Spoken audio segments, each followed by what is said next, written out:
au vote frontiste. Est-ce que vous diriez que Marine Le Pen, de ce point de vue, a réussi son pari? Oui, dans une certaine mesure, oui. Je l'ai soutenu aux 2 élections présidentielles et j'en ai pris plein la figure pour l'avoir fait en 2017. Donc j'étais un précurseur. Maintenant, la question, et je lui dis souvent, la question, c'est pas simplement d'être à 40%. C'est euh, comment on a une vraie alternative dans le pays pour changer la vie des Français. Et c'est ma thèse. Pour le faire, il faut retrouver l'indépendance du pays. On est le 18 juin. Rien ne se fera si la France ne retrouve pas la liberté de gouverner, de Et décider. en quoi Marine Le Pen ne Et l'a pas compris, selon vous? non, c'est que Marine Le Pen, on le voit dans ce sondage d'ailleurs, très franchement, et je lui ai dit, c'est qu'elle a un grand succès, mais il y a un blocage pour gagner. Et ce que je pense, et ce que j'avais essayé en 2017, c'est de bâtir une coalition. On le voit en Italie, seule une coalition permettra de gagner. Marine Le Pen, je lui ai dit, donc je peux le dire publiquement, peut être à 48%, ça ne résoudra pas le problème, au 49 ou 49,5.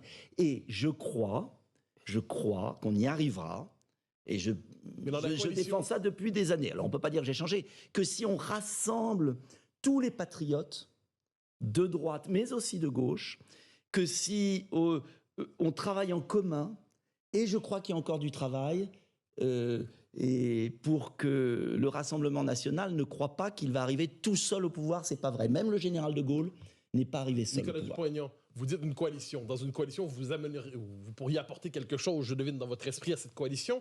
Que serait l'apport de Debout la France ou de Nicolas Dupont-Aignan à cette coalition? Après, c'est pas à moi de me définir. Moi, je trouve ça, ce serait prétentieux. Donc, je vous pense souhaitez une coalition, simplement vous marquez une différence avec le RN. Donc, qu'avez-vous en particulier à amener à cette coalition? la personnalité, le gaullisme, d'autres sujets, une différence de méthode peut-être. Après, c'est aux Français de juger. S'ils me donnent quelques voix à chaque élection, 2 millions en 2017, 1 million cette dernière fois, c'est bien parce qu'on apporte quelque chose, un autre courant de pensée. De même, je pense qu'il faudra une entente avec Éric Zemmour.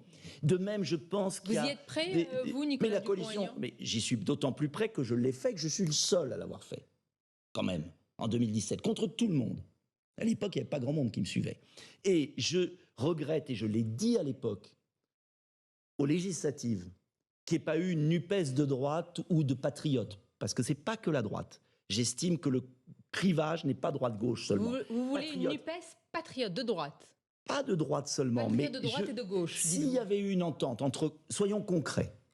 S'il y avait eu une entente aux législatives après la présidentielle, entre moi, Éric Zemmour et Marine Le Pen, pour présenter des candidats aux législatives, il n'y aurait pas eu 89 députés RN, il y aurait eu 250 députés. Mais expliquez-nous, monsieur Dupont-Aignan, comment peut-il y avoir une entente entre Éric Zemmour avec son programme économique et ce qu'il a dit sur la réforme des retraites et Marine Le Pen avec son programme économique et sa réforme des retraites? Très juste, Sonia Mabrouk.